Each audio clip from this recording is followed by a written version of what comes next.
Hello students, तो स्वागत है आप सभी का। तो आज हम डिस्कस करेंगे HPLT TET Hindi mock test session number 30। तो जिसने भी प्रीवियस सेशन नहीं देखे तो एक बार ज़रूर देख लीजिएगा। तो HPLT TET Hindi mock test series में हम डिस्कस कर रहे हैं हिंदी भाषा और उसका विकास। तो हिंदी भाषा और उसका विकास, इसके हमने 2 सेशन ऑलरेडी लगा लिए हैं, तो आज तीसरा सेशन है। तो हिंदी भाषा और उसका विकास भाषा अध्यापक और आपके जो LT टेट का एक मोस्ट इम्पॉर्टेंट टॉपिक है। यहाँ से क्वेश्चन काफ़ी ज़्यादा अमाउंट में पूछे जाते हैं। तो जो भी स्टूडेंट्स हमें रेगुलर फॉलो कर रहे हैं, हमारी वीडियोस को रेगुलरली देख रहे हैं, तो आप सभी से रिक्वेस्ट है वीडियो को साथ साथ शेयर कीजिएगा और हमारे इस टारगेट फोकस फैमिली को और बड़ा करने में मदद कीजिएगा। और साथ ही साथ जो भी स्टूडेंट्स हमारे साथ आज नए जुड़े हैं तो चैनल को सब्सक्राइब कीजिएगा और बेल आइकन को प्रेस कीजिएगा ताकि हमारी वीडियोस की नोटिफिकेशन आप सभी तक सबसे पहले पहुंच सके। तो कंटिन्यू कर लेते हैं आज के सेशन को। तो क्वेश्चन है, देवनागरी लिपि में ओ की 12 खड़ी स्वर ध्वनियों के स्थान पर प्रयुक्त करने का सुझाव किसने दिया था? ऑप्शन दे रखे हैं तिलक, विनोबा भावे, काका कालेलकर या फिर महात्मा गांधी। तो जल्दी से चूज कर लीजिएगा। देवनागरी लिपि में ओ की 12 खड़ी स्वर ध्वनियों के स्थान पर प्रयुक्त करने का सुझाव किसने दिया था? आप सभी ने चूज कर लिया। तो ये सुझाव दिया था भाई काका कालेलकर ने। ऑप्शन नंबर सी सही हो जाएगा। तो अगला क्वेश्चन है, निम्नलिखित में से कौन सा कथन सर्वाधिक उपयुक्त है? यानी आपको इन चारों में से बताना है कि कौन सा कथन सर्वाधिक उपयुक्त है। ऑप्शन दे रखे हैं, देवनागरी का नाम गुजरात के नागर ब्राह्मणों के कारण पड़ा। देवनागरी तांत्रिक चिन्ह देवनागर से संबंधित है। देवनागरों ने होगा ना भैया ना। देवनागरी का विकास ब्राह्मी लिपि की उत्तरी शाखा नागरी से हुआ, या फिर उपरोक्त में से कोई नहीं। तो जल्दी से चूज कर लीजिएगा। आपको इन चारों में से सर्वाधिक उपयुक्त कथन बताना है। आई होप सो आप सभी ने चूज कर लिया होगा। तो यहाँ पर सर्वाधिक उपयुक्त कथन है कि देवनागरी का विकास ब्राह्मी लिपि की उत्तरी शाखा नागरी से हुआ। ऑप्शन नंबर सी सही हो जाएगा। तो अगला क्वेश्चन है, डॉक्टर राधाकृष्णन की अध्यक्षता में लिपि सुधार समिति का गठन किस वर्ष किया गया? ऑप्शन दे रखे हैं 1940, 1950, 1953 या फिर 1970। तो जल्दी से चूज कर लीजिएगा। डॉक्टर राधाकृष्णन की अध्यक्षता में लिपि सुधार समिति का गठन किस वर्ष किया? आप सभी ने चूज कर लिया होगा। तो डॉक्टर राधाकृष्णन की अध्यक्षता में लिपि सुधार समिति का गठन किया गया था 1953 में। ऑप्शन नंबर सी सही हो जाएगा। तो अगला क्वेश्चन है, निम्नलिखित में से कौन सा गुण देवनागरी में नहीं है? यानी आपको इन चारों में से बताना है कि कौन सा गुण जो है देवनागरी में नहीं है। ऑप्शन दे रखे हैं, उच्चारण और लेखन में एक रूपता, शब्दों में प्रत्येक ध्वनि का लेखन यानी ध्वन्यात्मकता, प्रत्येक वर्ण का निश्चित उच्चारण, अनुच्चारित ध्वनि का अभाव। तो जल्दी से चूज कर लीजिएगा। आपको यहाँ पर बताना है कि कौन सा गुण जो है देवनागरी में नहीं है। आप सभी ने चूज कर लिया होगा। तो उच्चारण और लेखन में एक रूपता, ये देवनागरी का गुण है। प्रत्येक वर्ण का निश्चित उच्चारण, ये भी है भाई आपके देवनागरी का गुण। अनुच्चारित ध्वनियों का अभाव, ये भी आपका देवनागरी का गुण है।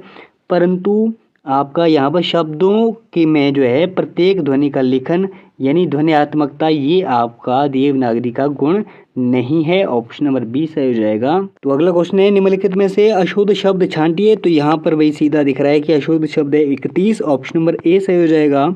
अगला क्वेश्चन है, किसी राष्ट्र या फिर किसी राज्य की वह भाषा जो सरकारी कामकाज के लिए संविधान ने स्वीकार किया है, वो क्या कहलाती है? ऑप्शन दे रखे हैं, राष्ट्रभाषा, संपर्क भाषा, राज्य भाषा या फिर राजभाषा। तो जल्दी से चूज कर लीजिएगा। किसी राष्ट्र या फिर किसी राज्य की वह भाषा जो सरकारी कामकाज के लिए संविधान ने स्वीकार की है, वो क्या कहलाती है? आप सभी ने चूज कर लिया होगा। तो किसी राष्ट्र या फिर किसी राज्य की वो भाषा जो सरकारी कामकाज के लिए संविधान ने स्वीकार की है, वह कहलाती है भाई राजभाषा। ऑप्शन नंबर डी सही हो जाएगा। तो अगला क्वेश्चन है, किसी देश के बहुसंख्यक लोगों की भाषा क्या कहलाती है? बहुसंख्यक बोले तो जो मतलब कि मैक्सिमम तौर पे जो है मैक्सिमम लोगों द्वारा बोली जाती है, वो भाषा क्या कहलाती है? ऑप्शन दे रखे हैं, राजभाषा, राष्ट्रभाषा, मातृभाषा या फिर मानक भाषा। आप सभी ने चूज कर लिया होगा। तो किसी देश के बहुसंख्यक लोगों की भाषा कहलाती है राष्ट्रभाषा। ऑप्शन नंबर बी सही हो जाएगा। अगला क्वेश्चन है, संविधान में किस अनुच्छेद के अंतर्गत हिंदी को राजभाषा घोषित किया गया है? ऑप्शन दे रखे हैं 351I, 352, 350 या फिर 349। तो जल्दी से चूज़ कर लीजिएगा।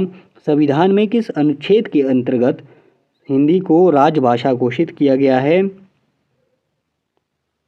आप सभी ने चूज़ कर लिया होगा। तो संविधान में आर्टिकल नंबर 351I अनुच्छेद के अंतर्गत हिंदी को राजभाषा घोषित किया गया है। ऑप्शन नंबर ए सही हो जाएगा।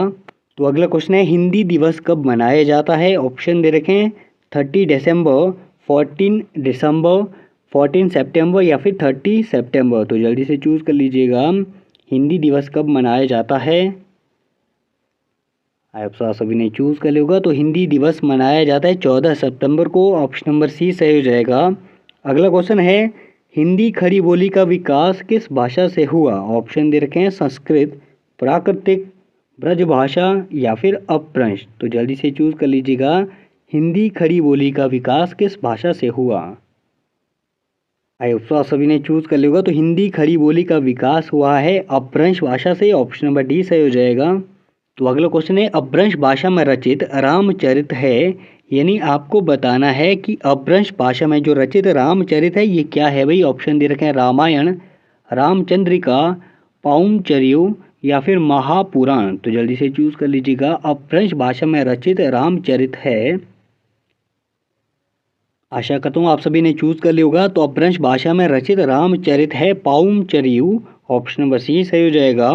तो अगला प्रश्न है, अपभ्रंश भाषा का विकास हुआ है, यानी आपको बताना है कि अपभ्रंश भाषा का विकास किस से हुआ है? ऑप्शन दे रखे हैं संस्कृत से, पाली से, प्राकृतिक से या फिर अवहत से। तो जल्दी से चूज़ कर लीजिएगा, अपभ्रंश भाषा का विकास किससे हुआ है? आप सभी ने चूज़ कर लिया होगा। तो अपभ्रंश भाषा का विकास हुआ है प्राकृतिक से। ऑप्शन नंबर सी सही हो जाएगा। तो अगला क्वेश्चन है, कौरवी का दूसरा नाम क्या है? ऑप्शन दे रखे हैं हरियाणवी, मेवाती, खड़ी बोली या फिर बुंदेली। तो जल्दी से चूज़ कर लीजिएगा, कौरवी का दूसरा नाम क्या है? आशा करता हूँ आप सभी ने चूज़ कर लिया होगा। तो कौरवी का दूसरा नाम है भाई खड़ी बोली।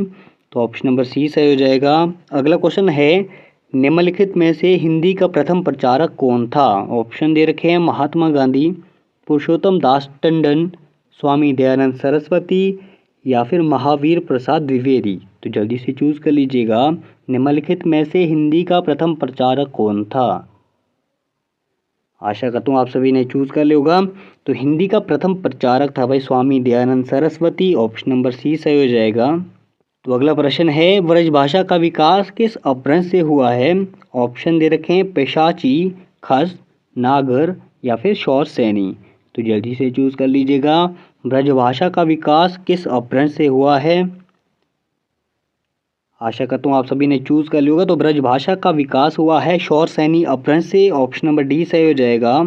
अगला क्वेश्चन है, खड़ी बोली का दूसरा नाम क्या है? ऑप्शन दे रखे हैं मेरठी, कौरवी, बांगरू या फिर हाड़ौती। तो जल्दी से चूज़ कर लीजिएगा, खड़ी बोली का दूसरा नाम क्या है? आप सभी ने चूज़ कर लिया होगा। तो खड़ी बोली का दूसरा नाम है भाई कौरवी। अभी हमने डिस्कस किया था। तो ऑप्शन नंबर बी सही हो जाएगा। तो आज के सेशन में इतना ही करते हैं। आशा करता हूँ आप सभी को आज का सेशन पसंद आया होगा। तो अगर पसंद आया हो तो लाइक शेयर सब्सक्राइब कीजिए टारगेट फोकस यूट्यूब चैनल को और बने रहिए हमारे साथ। तो बहुत जल्द मिलते हैं नेक्स्ट सेशन में।